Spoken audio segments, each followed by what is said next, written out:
Tapi gini, kalau ngomong pariwisata, new normal itu kayak gini deh mulainya. Ada dua kubu sebenarnya, kubu kesehatan dengan kubu ekonomi. Ya. Ini mengatakan kalau ekonomi tidak bergulir, perut lapar, susah orang berpikir. Kita harus amini, yang betul. Tapi yang kubu kesehatan memang tugasnya dia untuk memberikan arahan secara kesehatan. Nggak bisa ini harus di lockdown misalnya gitu, nggak bisa ini harus isolasi segala macam gitu. Kenapa? Penyebarannya yang mencoba betul-betul dikontrol kan mereka. Makanya jalannya harus di tengah-tengah. Buka ekonomi, tapi protokolnya ditetapkan juga. Itulah muncul kemudian new norm. Orang-orang mengatakannya new normal, tapi saya mengatakan ini new norm, norma baru sebenarnya kan. Yang norma baru itu artinya sebenarnya kita harus lakukan dulu kan, cuci tangan lah segala macam, cuman sekarang diarahkan saja. Kalaupun itu terjadi, guys, nggak bisa juga Bali atau Indonesia berdiri sendiri, kan begitu? Itu dulu bilang. Kenapa? Supply dan demand kan dari luar datangnya kan. Sementara mereka memperlakukan hal yang sama, susah. Makanya jembatannya juga harus ikut. Apa jembatan itu? Airline.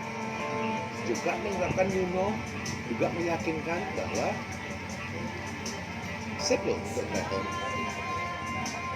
Kalau kemudian sekarang ditanya bahwa gimana potensi pariwisata sekarang mati, tapi begitu jadi boomingnya minta ampun. Kenapa Gus? Kebutuhan travel orang luar itu tinggi sekali dan wajib sepertinya loh. Kita baru agak ragu-ragu. Ya, mereka punya saving khusus untuk biaya liburan gitu. Pasti biaya liburan, dia pasti akan booming. Nah, untuk mengantisipasi itulah sebenarnya kita harus proper menyiapkannya. Sementara sekarang supply yang dari luar mungkin masih mengendali hal yang sama, ada cara lain, pasar domestiknya yang kita kembangkan. Kalau menurut dia, ya Jakarta, Jogja buka lah lagi, ya dengan swab segala macam whatever itu, gitu ya, terapkan protokol yang proper gitu, dan biarkan mereka berlibur. Mereka butuh, jangankan orang dari Jogja, Jakarta, Surabaya, kita aja di Bali bingung kan, itu sebabnya Kintamani kemudian dirame, setelah rame kemudian stop, malah Bupati mengatakan apa? Kalau mau berkunjung ke Kintamani harus membawa rapid test gitu kemudian segala macam kan, ya begitu, susah jadinya emang sekarang. Tapi kalau mau dijalankan yang tengah-tengah, ya harusnya bisa sih. Harusnya bisa. Yang lihat misalnya kayak di Tulamben, hari biasa, bukan penyelamnya kan B nih kan, lebih banyak orang yang menyelam daripada ikannya yang dilihat gitu. Sekarang dengan begini akhirnya ikan bisa lebih bebas, kemudian mungkin pertumbuhannya lebih sehat, secara lingkungan lebih baik. Gitu. Nah kemarin 2-3 tahun yang lalu kan kita sempat bagaimana cara membatasi penyelam, karena kan ini ke tekanan terhadap shipwreck, artinya shipwreck ini kan harus dibatasi karena semakin banyak orang menyelam kerusakannya akan semakin cepat. Terumbu karang utamanya. Ya terumbu karang itu tekanan lingkungannya mereka lebih cepat rusak gitu kan.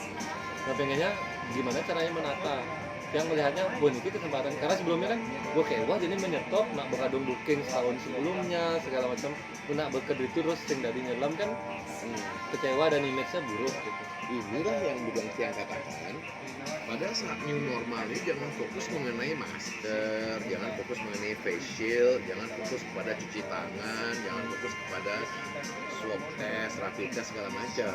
Itu kan normal, itu dijelaskan karena emang sudah permintaan protokol kesehatan. Yang harus dilakukan ya itu, tata aja nih objek wisata itu sebelum kemudian jangan berhubungan dan belum mau takut yang cara nata, mungkin itu yang harusnya dilakukan. Kan ini kesempatan, kalau dianggap sebagai kesempatan, artinya positifnya diambil gitu loh, bukan negatifnya yang diambil positifnya. Oh kita tata, besaknya sekarang kita tata, jangan lagi ada masalah ribut, harus guide, harus maya. Ini sekarang semakin kita menata, kalau misalnya dengan terumbu karang, ya mungkin dengan kemudian waktu-waktu tertentu buat slotnya, atau seperti Nusa Penida itu ada namanya nyepi laut kan. Kalau sudah nyepi laut selesai orang nggak berani kan ke laut gitu kan. Itu sebenarnya penataan yang sudah given, sebenarnya tinggal kita modif saja.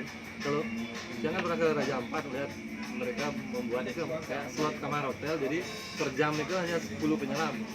Mereka harus booking jam berapa, setelah mereka datang ya mereka harus nunggu jam berikutnya, dan kalau masih ada slot mereka baru bisa nyelam, kalau enggak ya.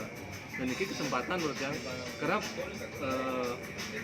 syaratnya adalah mereka harus ada waktu tunggu. Waktu tunggu itu berarti long stay, berarti mereka tinggalnya harus lebih lama, dan itu kan positif untuk hotel. Kemudian objek yang lain juga bisa dikembangkan. Nah sambil gantian nyilam lalu di daerah spot yang lain, dan itu bisa dikembangkan. Harusnya Gus jadi praktisi pariwisata sebenarnya. Kalau dia karena melihat, Yang harus dilihat tuh gini dari segi teori marketing ya. Seperti tukang di Bali nih Gus. Lamun Nurin dia membangun rumah loh. Jak bisa praktek banget. Tapi ketika disuruh menghitung mektek, jak jelek ya nilai di sekolahnya kan mektek itu tekanan, kan begitu kan. Tapi ketika dia melakukan itu jak praktek rumah. Nah ini yang sebenarnya dilakukan seperti itu. Apa bahasa marketingnya? Creating demand Gus. Dengan membuat reservasi, gitu ya, dengan membuat reservasi, harus antri. Itu sebenarnya creating demand, menciptakan apa ya, permintaan. ya karena kelangkaan kan permintaannya jadi tinggi kan. Gue dulu pernah ngeliat ada Hard Rock Cafe. Hard Rock Cafe itu sistemnya tahu, jadi dibiarkan orang tuh mengantri di luar untuk masuk. Ya. Kenapa? Dia cuma ingin orang masuk itu kamu order dulu, sehingga pada saat orang order kan butuh waktu 1 menit lah, apa dia beli Coca-Cola aja, ya udah bayar baru masuk, sehingga kan menimbulkan antrean yang panjang. Tapi orang dari luar lingkungan itu akan melihat apa? Wih, ada apa ya di tengah ini olahraga milu, terpaksa dia begitu. Kecenderungan orang itu seperti masuk ke restoran asal ramai, jangan berarti makanannya itu. Namun sepi, tidak kan begitu. Nah itulah, kalau bisa dibuat sistem reservasi, oke, berarti kamu 3 hari lagi baru dapat misalnya, kan begitu kan? Ya sudah, berarti ada tambahan income dari sisi akomodasi dan makanan misalnya dan logistik, kan begitu saja sebenarnya. Dan demand itu dibuat sehingga value tempat itu menjadi sangat tinggi gitu. Itu memang harus dibuat sebenarnya. Raja Ampat sudah menerapkan itu. Jadi mereka harus pakai sistem antrian, dan tetapi baru di satu titik sih di Manta, untuk pengamatan Manta itu per jam itu ada 10 gitu. Makanya yang bahaya nanti itu begini guys. Bali ini kan dinabobokkan oleh pariwisata kan, sehingga ketika pariwisata massal, sehingga pariwisata sekarang itu ketika terjadi obstacle begini, terjadi ganjalan-ganjalan, terjadi hambatan begini, jak seolah kita tewas gitu. Nah makanya daerah lain akan lebih bagus. Contoh Banyuwangi. Kenapa? Dia belajar dari Bali, bukan dilihat dari nikmatnya kue pariwisata. Bagaimana caranya membuat sehingga pariwisata itu suplemen dari core potensinya mereka. Kalau sekarang kita dibilang Bali pertanian atau budaya, kan tidak. Dia tetap eksis sendiri, tetapi pariwisatanya yang digelar dan itu massal. Ketika itu disadari, kemudian pemerintah membuat roadmap, ya, membuat blueprint bahwa tidak bisa di selatan saja, harus ke utara. Yuk, para gitu. Ya, dengan cara apa pemerintah melakukan misalnya moratorium, tidak boleh lagi membangun hotel di selatan, kan begitu. Sekarang kenapa kita ingin spread out dia ke utara, tapi hanya sebatas ide, infrastruktur nggak dibuat gitu loh. Harusnya infrastruktur dibuat, tata dulu budayanya, infrastrukturnya gitu, siapkan dulu sehingga begitu ke sana sudah selesai. Jadi tiba-tiba airport di utara bagus untuk pemerataan itu, bikin airport salah satu lagi di utara. Tapi kalau infrastruktur lainnya belum ada di sana tetap ke selatan di akhirnya gitu. Kalau kita memang mau spread out, dipetakan saja Bali potensi timur apa, utara apa, gitu, selatan apa, gitu kalau mau. Nah sekarang mungkin saatnya yang tepat. Cuman kan begitulah. Ketika ini pertama kali terjadi, orang itu latah ngikut sembako semua dibicarakan, gitu kan. Kemudian baru realize di tengah-tengah, harus ada yang memikirkan ini. Ya. Provinsi Bali itu Pemprov untuk membuat tim dia pemulihan pariwisata dibuat, ya pemulihan ekonomi dibuat itu. Nah pada saat ini sudah berjalan, sembako sudah berjalan, penataan pemulihan pariwisata sudah berjalan, kesehatan sudah berjalan, kesadaran masyarakatnya menurun. Itu masalahnya. Masker atau misalnya social distancing, physical distancing itu nggak bisa loh diatur. Nah, di tempat lain bisa, pasar itu diatur gitu loh.